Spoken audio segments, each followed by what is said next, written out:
세 가지 질문, 단 하나의 답이라는 제목으로 오늘 말씀 나누도록 하겠습니다. 자, 지난주 말씀은 의에 대한 말씀을 나누었습니다. 하나님께서 각 사람의 마음에 두신, 각 사람이 아니죠, 하나님의 자녀의 마음에 두신 하나님의 의, 제데카가 있다고 그랬고, 그 하나님의 의가 세상에 펼쳐지는 것을 공도, 법도로 번역되는 미시파트라고 했습니다. 그래서 세상에서 거래 행위뿐 아니라 삶의 모든 분야에서 하나님께서는 그 하나님의 법도, 공도, 미시파트가 올바로 행해지는가 주의 깊게 바라보신다 말씀드렸습니다. 자, 바울은 이 의를 세 가지로 정리했죠. 그죠? 처음에는 뭐죠? 죄된 인간 편에서는 결코 이룰 수 없는, 실패할 수밖에 없는 율법적 의. 그죠? 그리고 그 인간을 예수 그리스도 안에서 의롭다 여겨주시는 전가적 의. 그죠? 그 다음에 성령 안에서 자라나는 내재적 의. 이렇게 세 가지 의로 바울은 구분했습니다. 자, 여러분이 지금 내재적 의, 그죠? 그래서 이렇게 자라나는 과정 가운데 있는 줄 믿습니다. 그리고 궁극적으로 이것이 생명과 연결되는 거죠. 자본과 그렇게 연결되는 거예요. 자, 하나님께서 당신의 자녀에게 발견하시기를 원하시는 의는 화석화되고 문자화되고, 그러니까 죽은 거예요. 그죠? 문자로는 의라 그러는데 실제로는 의롭지 않은 거. 화석화되고 문자화되고 교리화된 의가 아니라 정말 실제로 각 사람의 심령 안에서 싹트고 생동하는 의라 말씀드렸습니다. 하나님의 의가 저와 여러분의 심령 안에서 지금 싹트고 있는 줄 믿습니다. 자, 오늘 말씀 나누도록 하겠습니다. 자, 오늘 본문도 여러분 우리 같이 읽어봤지만 15장까지 의인과 악인의 대조 속에서 교훈의 말씀이 이렇게 교차적으로 나온다고 했잖아요. 그래서 오늘도 악인과 의인의 대조 속에서 교훈의 말씀이 산발적인 형태로 이렇게 서술되고 있습니다.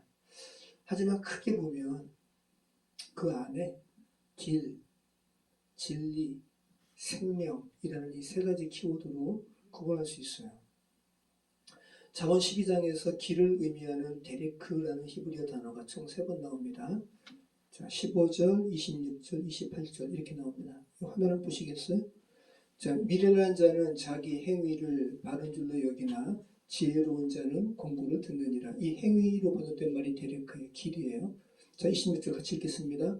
의인은 그 이웃의 인도자가 되나 악인의 소행은 자신을 미혹하느니라. 이 행위, 소행, 데레크의 길이에요. 자, 28절. 공의로운 길에 생명이 있나니 그 길에는 사망이 없느니라. 예, 길, 데레크 이렇게 3번 나옵니다. 자, 지금은 사라지고 다른 카페로 바뀌었는데 그 전순아 집사님께서 이렇게 일을 하셨던 그 법률사무소의 사무장님이 갖고 계신 건물에 법률 카페가 있었잖아요.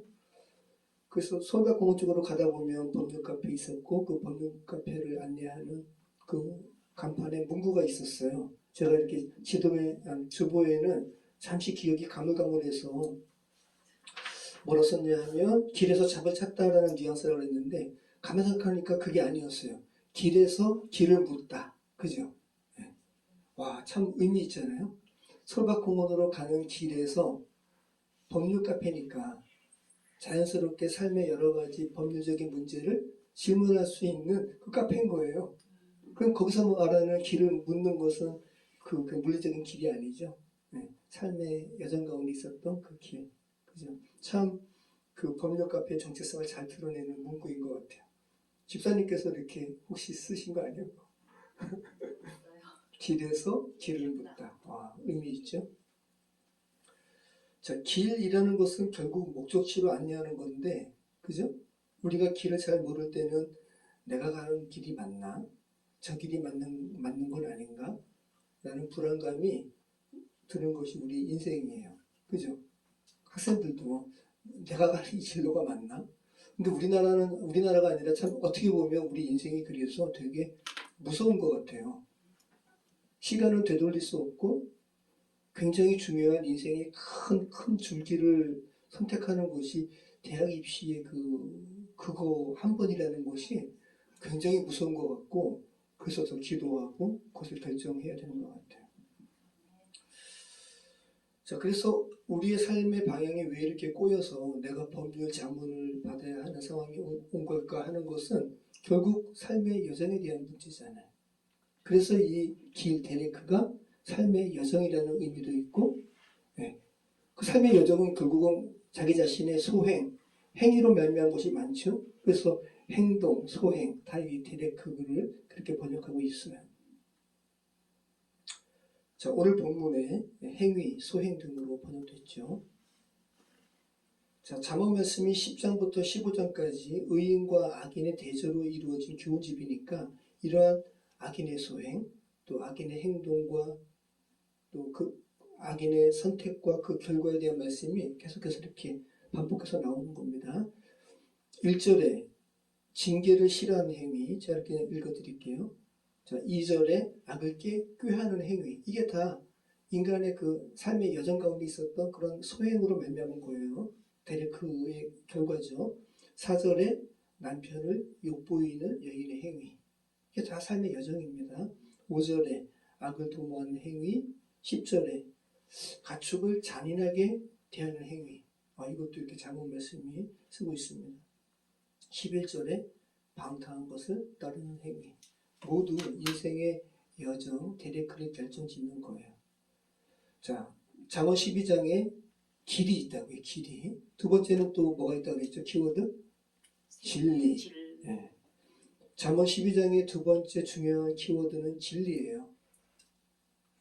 자, 이러한 우리의 행동으로 말미암은 여러 사건, 사고들이 빗발치는 세상 속에서 우리는 이렇게 급변하는 세상 속에서 과연 진리는 뭘까? 우리 질문하게 되죠. 그죠? 17절과 22절에 이 진리가 등장합니다. 우리 같이 읽어보겠습니다. 진리를 말하는 자는 의를 나타내어도 거짓 증인은 속이는 말을 하느니라. 22절 거짓 증인은 여호와께 미움을 받아도 진실하게 행하는 자는 그의 기뻐하심을 받느니라. 여기서 이 진리, 에메트가 17절에 진리로 번역됐고 22절에 진실하게로 번역이 되었어요. 그래서 잠언 12장에서는 이 에메트는 언어, 우리가 이제 계속 이렇게 반복되는 거잖아요. 언어에 대한 부분 지지난주에 살펴봤잖아요. 언어, 말, 의, 지혜, 행위의 대비 속에서 진실함을 이렇게 드러내고 강조하는 거예요. 자, 5절 말씀 한번 읽어볼까요? 자, 보시죠. 의인의 생각은 정직하여도 악인의 영혼은 속이느니라. 이 안에 에메트가 다 내포되어 있다고요. 악인의 말은 사람을 엿보아 피를 흘리자 하는 것이거니와 정직한 자의 입은 사람을 구원하느니라. 12절 악인은 불의의 이익을 탐하나 의인은 그 뿌리로 말미암아 결시하느니라. 13절 악인은 입술의 허물로 말미암아 그물에 걸려도 의인은 환난에서 벗어나느니라. 왜 환난에서 벗어나요? 의인에게는 에메트가 있기 때문에. 그죠? 자, 19절 진실한 입술은 영원히 보존되거니와 거짓 혀는 잠시 동안만 있을 뿐이니라. 이렇게 에메트가 이 안에 이렇게 이 안에 의미로 이렇게 내포되어 있죠. 자, 그래서 에메트라는 히브리어 단어가, 그죠? 알파벳, 히브리 알파벳 22자 중에 첫 글자, 알렙. 그 중간 글자인 맨 마지막, 타우. 그래서 에메트의 진실은 처음이나 중간이나 끝까지 변치 않는 거. 이게 진실인 거예요. 우리 인간, 죄된 인간은 처음에는 이렇게 시작했는데 중간감에서 변질되잖아요. 그죠? 그리고 맨 마지막 되면 완전히 바뀌는 거고. 그래서 요번에 그 가정교회 컨퍼런스의 주제가 뭐였냐면 첫 번째 편자를 찾아서였거든요. 와, 그 제일 처음에는 이게 무슨 의미일까? 첫 번째 편자를 찾아서. 첫 편자가 뭔지 아세요? 권사님? 말 있죠, 말. 말 발굽에 상하지 않게 이렇게 되잖아요. 철로. 그래서 모수가 박잖아요. 근데 이 첫 번째 편자와 마지막까지 편자와 똑같이 되려면 어떻게 되는지 아세요? 보세요. 예를 들어서 우리가 이제 뭐 편자든 어떤 모양을 이제 그리는데, 그래서 우리는 제일 처음에 예를 들어 그래 편자처럼 이렇게 시 위로 유 느낌으로 이렇게 오렸어요. 이게 첫 번째 편자예요. 두 번째 편자할 때 그 첫 번째 편자 그대로 대고 올리는 거예요. 그럼 첫 번째와 두 번째 똑같겠죠. 근데 세 번째 할 때는 첫 번째 걸 베끼지 않고 두 번째 거를 따라서 U를 이렇게 또 네 번째는 세 번째 걸 따랐어요. 그러면 예를 들어서 100번째 편자는 첫 번째 편자가 맞을까요? 안 맞을까요? 안 맞죠. 그래서 가정교회 컨퍼런스 이번에 그것이 성경에서 말하는 대로 이해되시죠? 그래서 주제를 그렇게 정한 거예요. 에메트의 의미와 정확하게 같죠? 부합하죠? 처음이나 중간이나 마지막에나 변하지 않는 것. 우리는 결혼 생활에서도 이 에메트를 우리는 지키지 않아요. 그죠? 머리가 파뿌리가 되기까지 사랑하시겠습니까? 네. 저 머리 이제 파뿌리 되는 것 같은데. 다시 한번 우리가 첫 번째 원형을 따르는 것이 얼마나 중요한가 다시 한번 생각하게 되죠. 이게 에메트라는 겁니다. 우리가 자녀 사랑하는 것도 자녀를 향한 이 사랑은 변치 않을 것 같아. 근데 말썽 피우고 자기 마음과 안 맞는다 보면 그 자녀에 대한 사랑도 막 인간은 막 변하죠. 무섭게 변하죠. 그죠? 다시 하나님의 마음으로 이렇게 되돌아가는 게 굉장히 중요한 것 같습니다. 지금 내란 재판이 진행 중이잖아요. 그래서 한동안은 윤아무개가 내란 재판도 자기가 뭐라고 나가지도 않고 버티고. 근데 이번엔 또 나가는 것 같아요. 그런데 재판을 중계를 안 하다가 지금 나라에서 국가의 보안과 직결된 것이 아니면 국민의 알 권리를 보장하기 위해서 재판 전 과정이 아니라 일부를 그렇게 중계하게끔 되어 있는 거예요. 이번에 이제 내란 재판에 윤아무개가 나왔네요. 그런데 자, 증인 나오시죠라고 하는데 곽정근 특전사령관이 나온 거예요. 그러니까 막 윤아무개 변호인 측에서는 막 당황해가지고 참.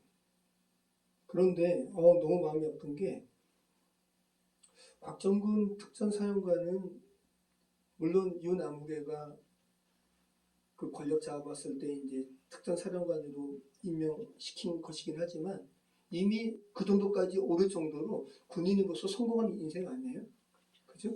근데 지금 내란에 연루돼가지고 수사받고 있으니까, 재판받고 있으니까 얼마나 그 한 사람이 군인 인생을 망친 거 아니에요? 그러면 제대로 된 양심이 있는 사람이면 내가 정말 권력자로서 당신을 잘못 이렇게 이끌어서 정말 미안하다. 사죄해야 되는 거 아니에요? 그럴 때 오히려 참 그 행동은 잘못했지만 그래도 최소한의 그런 어떤 그건 있구나라고 느낄 텐데 그래서 자기는 잘못 없다고 그러면서 이 곽정근 특전사령관이 자기가 트라우마 얘기하면서 막 코를 훌쩍이고 눈물도 흘리고 그런 가운데 입술을 바르르 떨면서 증언하는 거야. 근데 이 곽정근 사령관이 가장 단호하게 증언하는 게 뭐냐 하면 윤아무개 측이 내란 아니다. 그리고 군인을 출동시킨 것은 질서 유지를 위한 것이다 라고 계속 얘기하니까 곽정근 사령관이 이건 좀 말도 안 된다고. 질서 유지를 위한 거면 군인이 왜 들어갑니까? 경찰 부르면 되지. 맞는 말 아니에요. 진실을 이야기하니까 아무 거리낌 없이 그냥 나오는 거죠. 그리고 윤아무개 측에서는 궤변을 일삼고 진실의 힘이 이렇게 강한 거예요. 그리고 자기가 그 명령을 받을 때 YTN 뉴스에서 관련된 그 영상이 뉴스가 나오고 있었기 때문에 자기가 그 명확하게 기억한다고. 왜곡할 필요가 없어요. 진실은. 진실이니까. 그죠? 거짓을 만들려고 하니까 왜곡하는 거죠. 그러니까 지금 내란과 관련된 재판이 너무 명확하게 이 잠언 말씀에 대한 어떠한 의인, 악인, 곽정근 사령관이 잠언에서 얘기하는 의인이라고 말하는 거 아니에요. 아무튼 이런 부분을 이렇게 살짝이라도 예시로 이렇게 들어주는 것 같아요. 자, 잠언 12장에 세 가지 중요한 키워드가 뭐라고 그랬죠? 첫 번째는 길, 데레크. 두 번째는 진리, 에메트. 세 번째는 생명이에요. 네. 히브리어로 하임이에요. 하임. 자, 호흡, 예시라고. 호흡, 예시, 하임, 그리고 여호와. 여호와도 이 생명과 관련된 히브리어 음가에서 나온 말이라 그래요. 예시, 하임. 그래서 생명, 살아있음, 호흡이라는 의미가 이 하임 안에 있어요. 우리가 숨을 거두게 되면 호흡이 멈추죠. 그래서 이 호흡, 우리가 호흡하는 거 생명과 직결되어 있다는 거 한번 생각해 보시기 바라요. 근데 물론 단순히 여기서 말하는 생명은 육체적 생명을 뛰어넘는 거죠. 영원한 생명을 이야기하는 거예요. 생명의 근원이신 영원한 하나님과 연결된 생명입니다. 자, 근데 잠언 12장의 이 생명, 하임이 어디에 등장할까요? 단 한 번 등장해요. 잠언 12장에 악인과 의인의 어떠한 길, 그리고 에메트, 뭐 이렇게 하면서 결론으로 나올 거 아니에요. 마지막에 등장하죠. 그죠? 28절에. 같이 읽어보겠습니다. 공의로운 길에 생명이 있나니 그 길에는 사망이 없느니라. 네, 이 생명, 하임입니다. 자, 공의로운 길, 의인이 걸어가는 길이죠. 자, 의인의 길에 생명이 있나니 그 길에는 사망이 없느니라. 그럼 반대로 이야기하면 악인이 걸어가는 길에는 뭐가 있어요? 생명이 없겠죠? 그 길에는 뭐가 있겠습니까? 사망이 있죠. 네. 자, 그래서 이 잠언 12장은 놀랍도록 사람이 살아가면서 누구나 갖게 되는 세 가지 질문인 길, 진리, 생명이라는 이 세 가지 키워드를 분산된 지혜의 문구로 묶은 지혜 집이라는 사실을 우리는 알게 됩니다. 내가 가는 방향이 맞는가? 내가 가는 삶의 여정이 맞는가? 이게 길의 문제죠. 길의 질문이에요. 자, 여기도 옳다, 저기도 옳다. 저마다 왕이 되어서 자기의 가치관을 그대로 발설하는 이 시대에 정말 참된 것은 무엇인가? 라는 질문이 우리 안에 있잖아요. 이게 어떤 문제예요? 진리에 대한 문제죠. 자, 그리고 나는 궁극적으로 어떻게 되는가? 그냥 없음으로 사라지는가? 아니면 육신의 생명 넘어 존재하는 그 무엇이 있는가? 무슨 문제예요? 생명에 대한 문제죠. 길의 문제, 진리의 문제, 생명의 문제. 우리 인생의 문제인 거예요. 잠언 12장은 이 길, 진리, 생명이라는 이 세 질문이 복합적으로 짜여진 지혜 문학입니다. 자, 그런데 여러분 구약의 성막 아시죠? 제일 처음에는 돌제단에서 하나님께 예배했는데 하나님께서 이스라엘 백성에게 거룩을 가르치기 위해서 이제 광야 가운데 성막을 짓게 하셨잖아요. 그죠? 자, 근데 이 구약의 성막이 정확하게 길, 진리, 생명이라는 세 가지 키워드가 명확한 구조물로 주님께서 이렇게 짓게 하셨어요. 네. 성막 자체가 여러분 하나님을 만나는 지도예요. 잠언 12장의 최종적인 결과가 생명이잖아요. 그죠? 성막의 최종적인 그 목적지가 어디냐면 생명이에요. 여호와의 생명으로 가득한 지성소에서 죄된 인간이 만나는 그 공간이 성막이라는 거 여러분 기억하시기 바라요. 그래서 성막 자체의 목적이 영원한 생명의 근원이신 하나님께서 인간을 만나주시는 것임을 하나님께서 모세대로 성막을 짓도록 하시면서 그 목적을 말씀하셨어요. 우리 같이 한번 읽어보겠습니다. 자, 출애굽기 25장 20절 같이 읽겠습니다. 그룹들은 그 날개를 높이 펴서 그 날개로 속죄소를 덮으며 그 얼굴을 서로 대하여 속죄소를 향하게 하고 속죄소를 궤 위에 얹고 내가 내게 줄 증거판을 궤 속에 넣으라.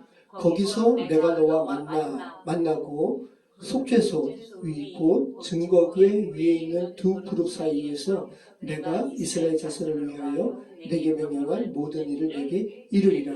이 속죄소가 쉬운 조합. 네.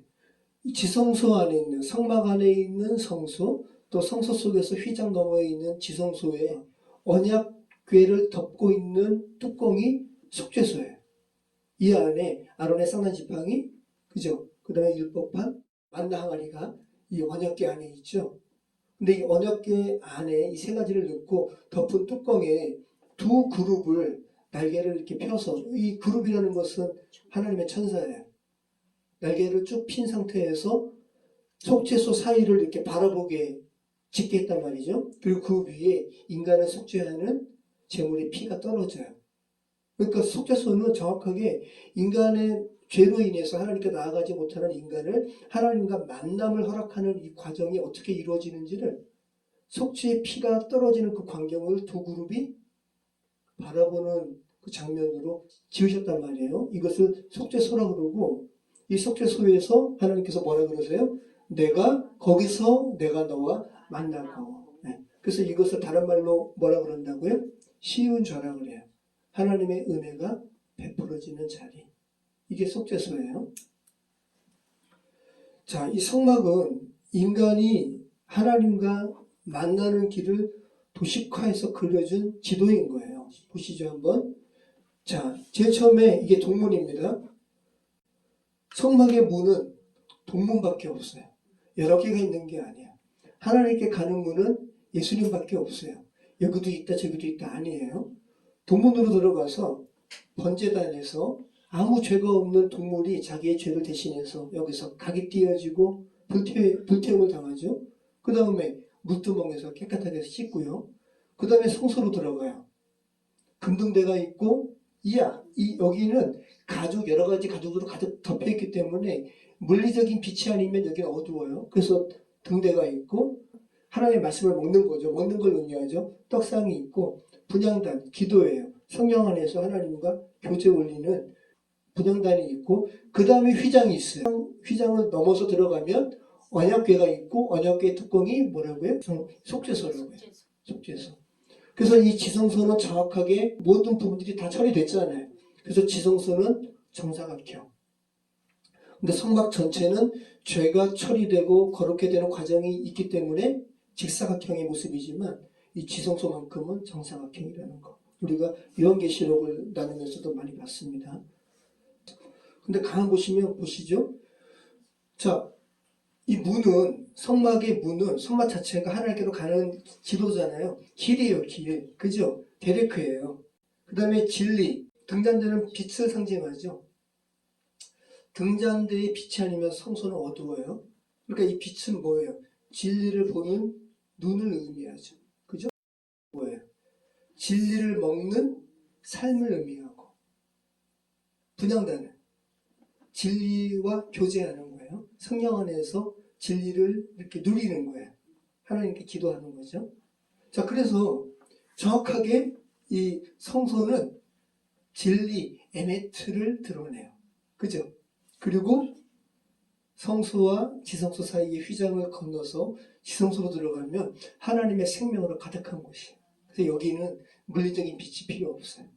그냥 빛나는 거예요. 하이, 지성소. 정확하게 데레크, 에메트, 하이. 자, 이 성막의 구조가 오늘 우리가 읽은 잠언 12장에 그대로 내포되어 있는 거죠. 놀랍습니다. 자, 그런데 더 놀라운 게 있어요. 자, 우리 같이 읽어보겠습니다. 자, 더 놀라운 겁니다, 우리. 자, 읽어보겠습니다.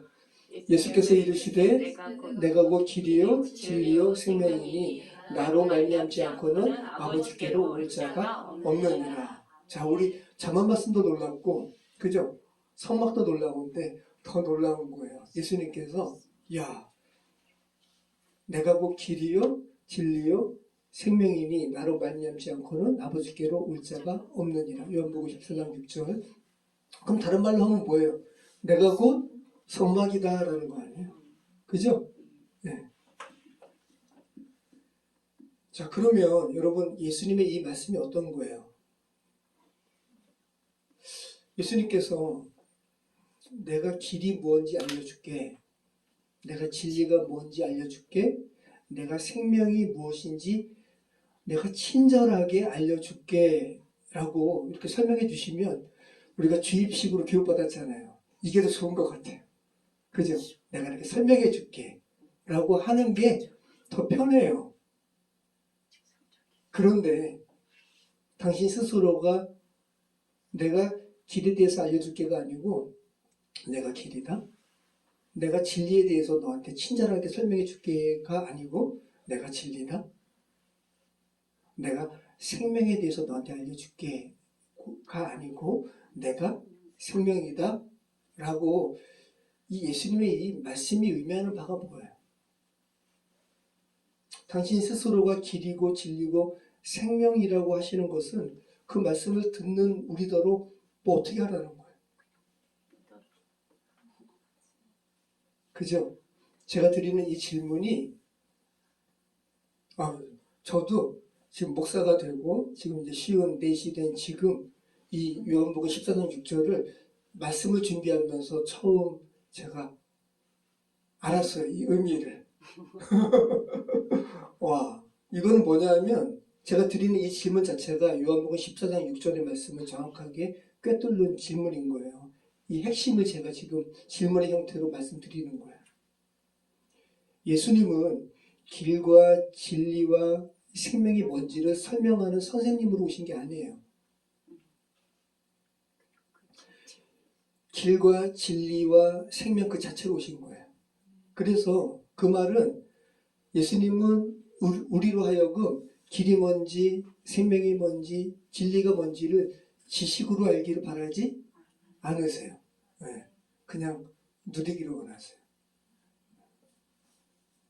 그래서 이 복음은 정보 전달이 아니라 관계 맺음이에요. 관계 맺음. 지난주 제가 의가 율법적인 의, 정가적인 의, 내재적인 의 이렇게 세 가지로 바울이 정리했다고 했잖아요. 그죠?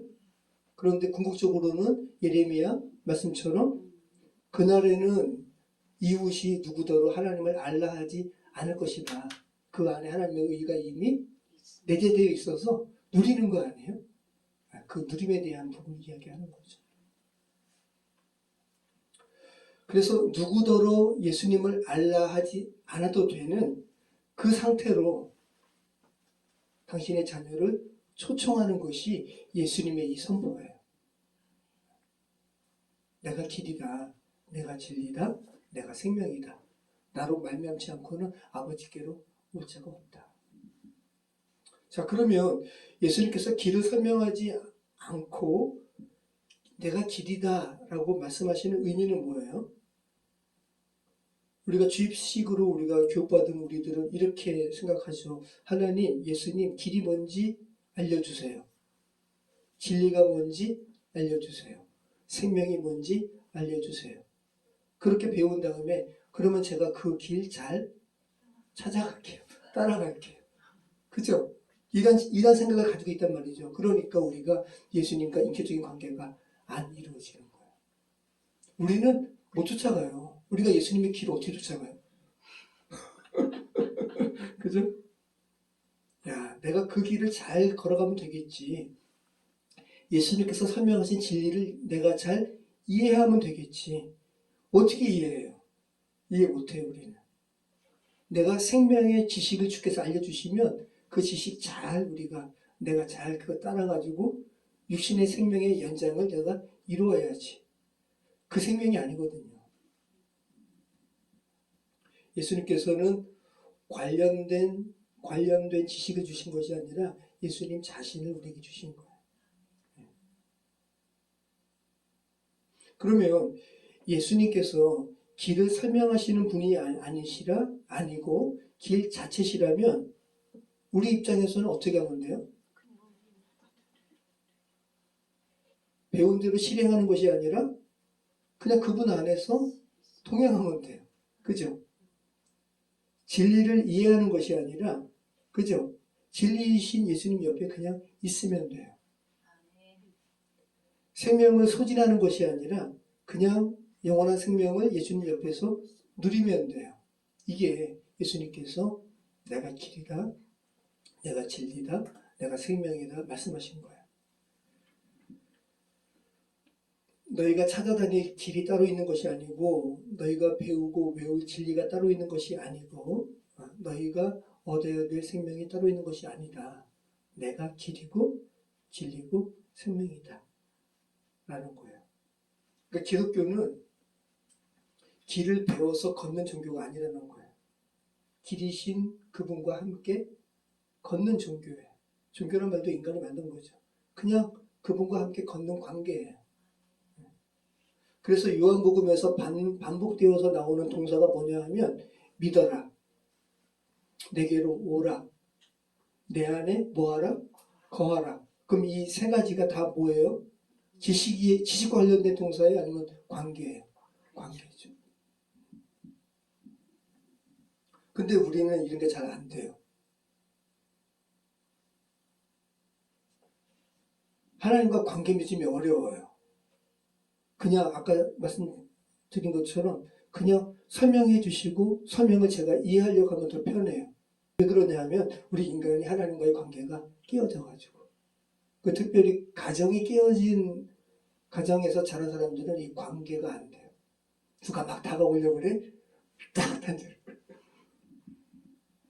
왜? 거절당할까 봐. 예전에도 이야기한 것처럼. 그 얘기하더라고요. 교제하는데 어떤 남자친구가 너무 확 다가오니까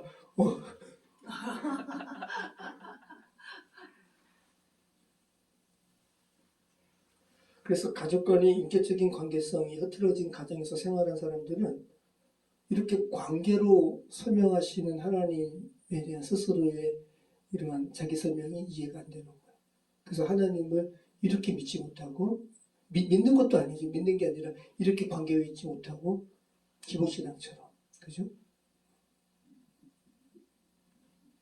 창조주 하나님, 창조주이신 예수 그리스도와 관계 맺기가 어려운 겁니다. 보세요. 요번에 그 앞에 그 경제회의에서 우리나라가 트럼프 대통령한테 참 대단한 걸 줬잖아요. 금관을 줘서 금관. 야, 근데 보세요. 트럼프 대통령이 그 훈장 받을 때도 이렇게 이렇게 아주 최대한 예의를 다해서 막 우리나라가 그러니까 어떻게 보면 애처롭기도 하고.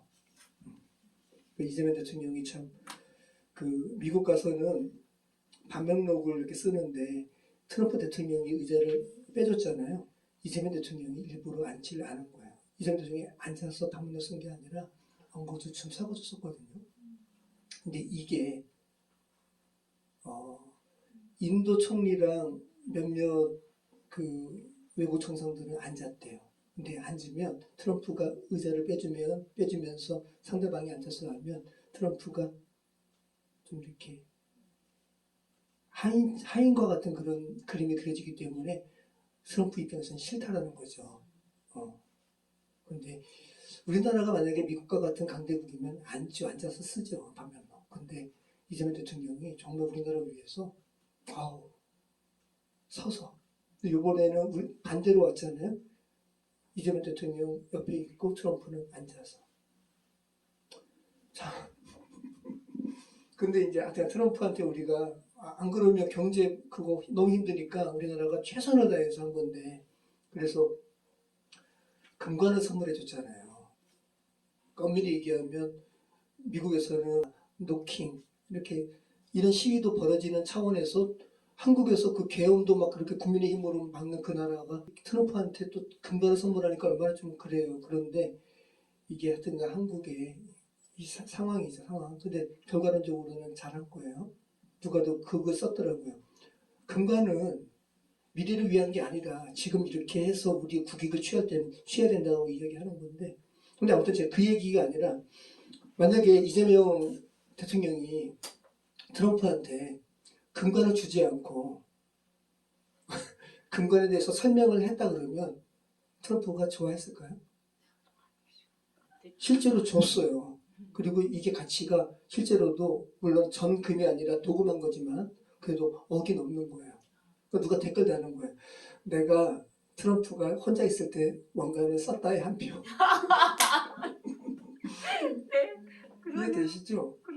그러니까 지금 제가 뭐 그 얘기한 게 아니라 예수님께서 자기 자신을 길에 대해서 설명하지 않고 진리에 대해서 설명하지 않고 생명에 대해서 설명하는 것이 아니라 내가 길이고 내가 진리고 내가 생명이라는 것은 트럼프한테 지식으로 근간이 이런 거야 라고 말하지 않고 근간 자체가 선물했잖아요. 이것이 트럼프는 그냥 써야 되는 거. 쓸 때 그걸 누리는 거죠. 그걸 이야기하는 거죠. 자, 다시 한번 예수님께서 오셔서 저와 여러분에게 행하시는 방식을 잘 생각해 보시기 바라요.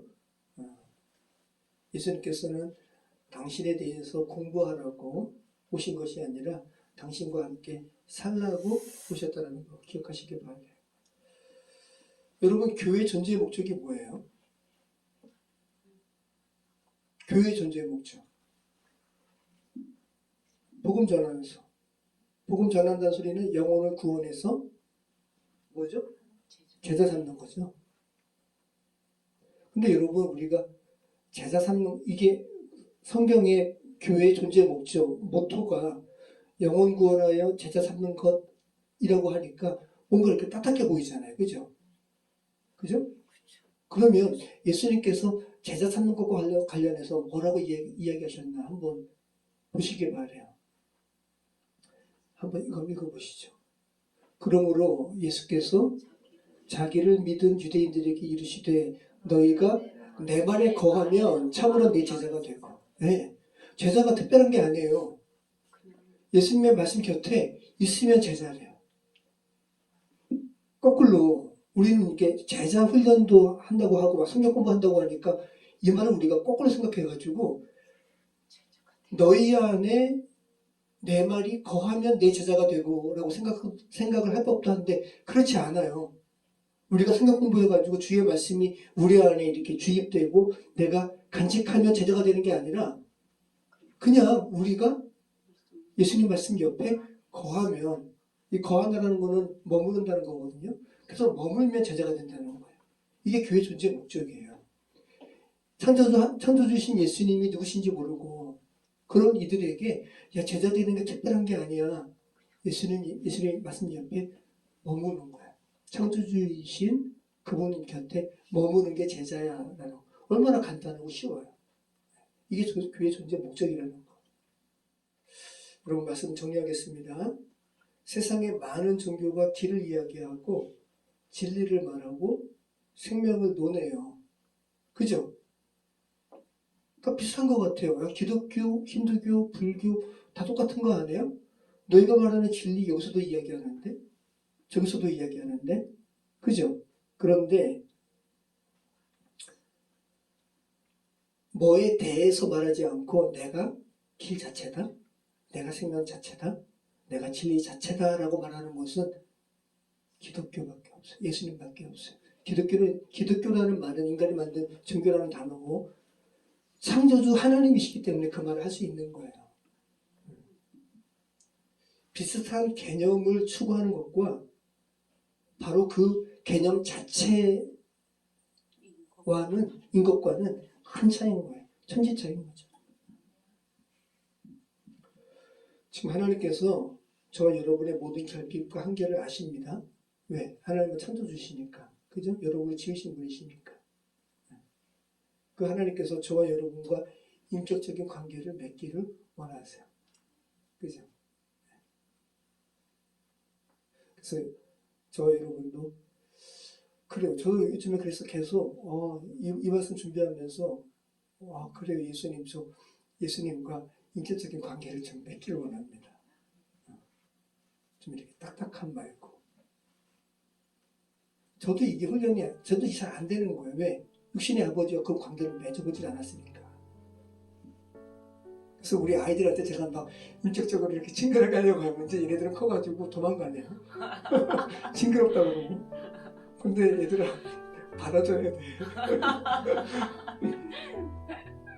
네, 여러분 우리 모두 하나님께서 아세요. 너가 아무개야. 너가 어떤 부분에서 나와 관계 맺는 거 어려워하는 거 내가 안다. 그죠?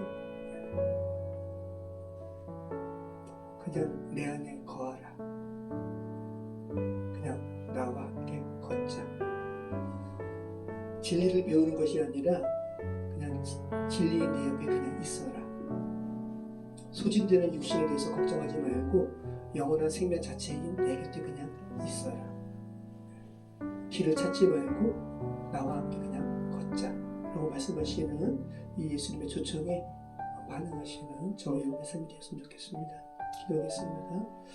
참 좋으신 하나님 감사합니다. 하나님께서는 죄를 지으신 창조주 하나님께서는 저희에게 어떤 정보를 전달하러 오신 것이 아니고 창조주 하나님과 우리와 관계 맺기를 원하신다는 것 다시 한번 알게 하시니 감사합니다. 아버지 하나님, 진리 자체이시고 길 자체이시고 생명 그 자체이신 예수님 안에 거하는, 그래서 예수님과 깊은 인격적인 관계를 맺는 우리의 삶이 될 수 있도록 인도해 주시옵소서. 우리 특별히 재훈이 또 수빈이 다음 주에 수능을 앞두고 있습니다. 아버지 많은 생각이 있을 터인데 하나님 담백하게 하시고 창조주 하나님 곁에 또 머뭇므로 말미암아 주님 주시는 평안함으로 또 그들이 통과해야 될 그 시간을 잘 통과할 수 있도록 인도해 주시옵소서. 예수님의 이름으로 기도합니다. 아멘.